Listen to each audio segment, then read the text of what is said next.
Hello and welcome back to Ginger Ninja's Movie Reviews. I am the Ginger Ninja and these are my movie reviews. If you're new to my channel, thank you very much for tuning in, stopping by and checking it out. It is truly appreciated. Now, this week, we're into our second week of awesome 80s August. That's right. All through August, I'll be looking at films in the mid to late 80s. And this week, we are looking at The Wraith from 1986. This is my DVD copy here. That's right. Haven't actually upgraded to Blu-ray. I don't even know if you can get this on Blu-ray. I have not seen it, but I haven't looked either. Now this is DVD features, digitally remastered, interactive menus and chapter selection. That is it. There is nothing else on there. But, you know, I will say this does have a fantastic soundtrack. You know, it's got Ozzy Osbourne, Billy Idol, Robert Palmer. Classic. Okay. So, before we dive into this one, I want to say thank you to all my new and of course my existing subscribers. Your support does truly mean the world to me, so thank you very much. Now, let's get into it, shall we? The Wraith came out in 1986, directed by Mike Marvin. This film stars Charliesheen, Nick Cassavetes, Sherilynfenn, Randy Quaid, Clint Howard, and many, many more. Now, this film it's like a nostalgic time capsule of the era. It's complete with cheesy dialogue, rad cars, and a classic revenge plot. Now, if you're in the mood for a laid-back movie night with a hint of retro charm, this one might actually just hit the spot.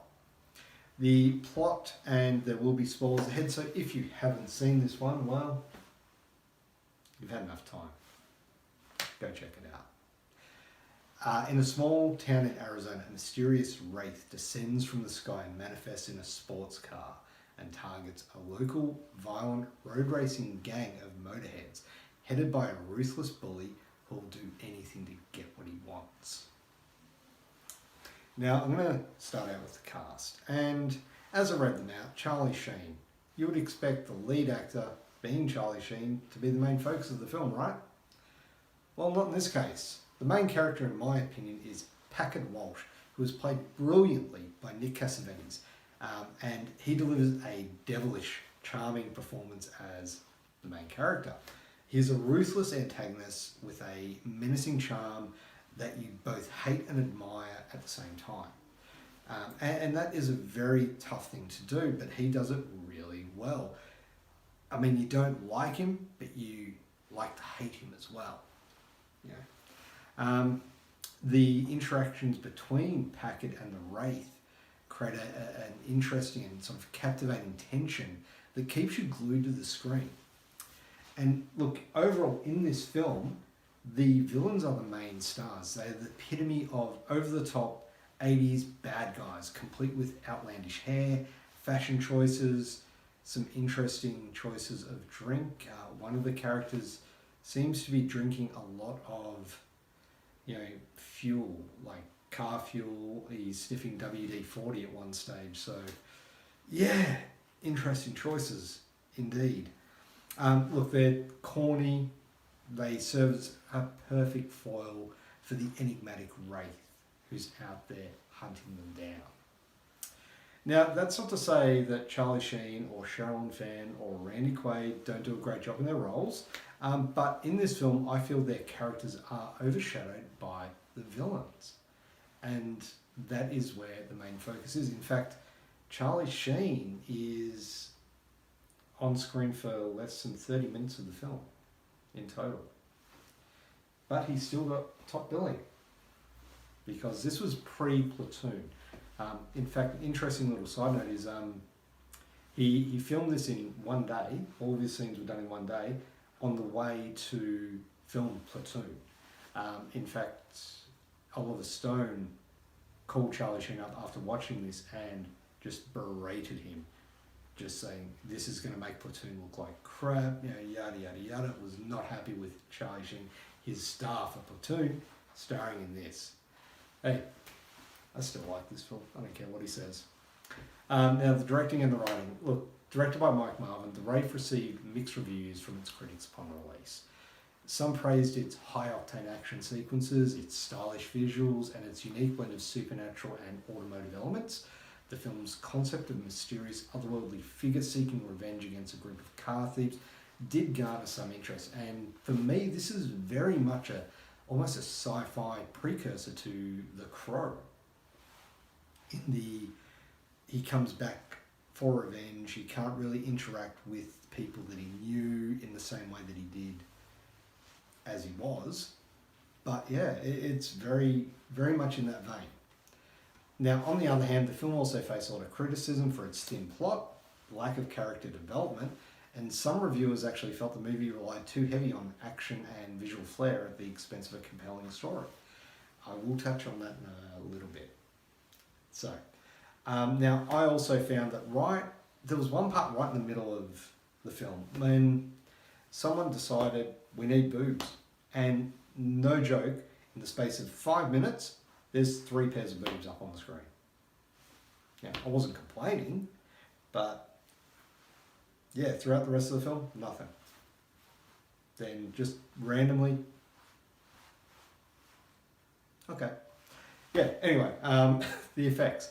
Look, the visual effects for the time were really quite impressive. The opening scene is probably you get the most in the way of special effects. Now, there are some others where the Wraith car, the turbointerceptor, appears on screen. It flashes out of there, it flashes in. They all look good. The scene where the lights are converging at a crossroads look fine. You know, that scene does go for a bit too long, in my opinion, but you know, it's creating mystery. It's creating something, because then when they converge, the Wraith appears in his black suit, very similar to Darth Vader in a way with the breathing. He does have that typical Darth Vader breathing sound, and he's dressed all in black with a black, you know, motocross helmet or driving helmet, really. Yeah, so yeah, it's good. It does have a very cool futuristic vibe. The Wraith suit, the turbo interceptor. Oh, like that looks. It's like a mix between a Lamborghini and a spaceship, and it is honestly, it's one of the coolest movie cars of the 80s. It's up there with KITT, in my opinion. Now, rewatchability, the Wraith isn't without its flaws. Some might argue that the plot is thin in parts, and the dialogue occasionally is too cliched. And they're not wrong. It is. It is very thin. It is very cliched. But these imperfections actually add to the movie's charm. And I think that's reminding us of an era that the film was made in. Like, you wouldn't really see that now. And this is one of the things I mentioned earlier, which I wanted to touch on. While I was watching this, I felt that if any movie deserved a remake, this was it. As I was watching it and I've seen this movie before a couple, lots of times in growing up in the 80s, probably not so much in the 90s, and then rewatching it for this, you do pick up on these things, and this movie could really, with today's movies, today's special effects, could really kick ass. Like, it really could. But that's my opinion, and we all know remakes are hit and miss.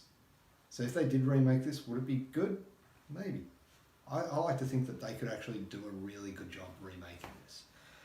Anyway, The Wraith is a well-deserved cult classic, and it deserves a spot on any 80s movie lover's watch list. If you haven't seen it, I highly recommend you do check it out. With its blend of fast cars, supernatural vengeance, and a sprinkle of romance, it's a fun and entertaining ride, and that's from start to finish. So grab some popcorn, buckle up, and enjoy the ride. Overall, The Wraith, for me, gets 7 out of 10. And there you have it. That is my review of The Wraith from 1986. What are your guys' thoughts on this film? Have you seen it? Are you going to go check it out? Are you going to hunt it down and check it out? It's probably up on YouTube. Just saying. I don't know, but maybe you can check it out. But what are your thoughts on this film? Did you like it? Are you going to go check it out now? Let me know down in the comments below. And of course, if you could, please do hit that thumbs up button. It does help with that whole YouTube algorithm. And of course, I do appreciate it. Plus, subscribe to my channel, hit that notification bell for all my content that comes out. Currently, I am doing my Monday reviews. I've also got my Tubi Tuesdays. We're doing Animalistic August this month, so check that out. And of course, my 60-second reviews every other day. Not Tuesdays, Wednesdays, Thursdays, Fridays, and Saturdays. I've also got some more collection videos coming up. So if there's anything you guys want to see on my channel, please do drop a comment down below and let me know. But let's wrap it up. Thank you very much for watching. Have a great day. Bye.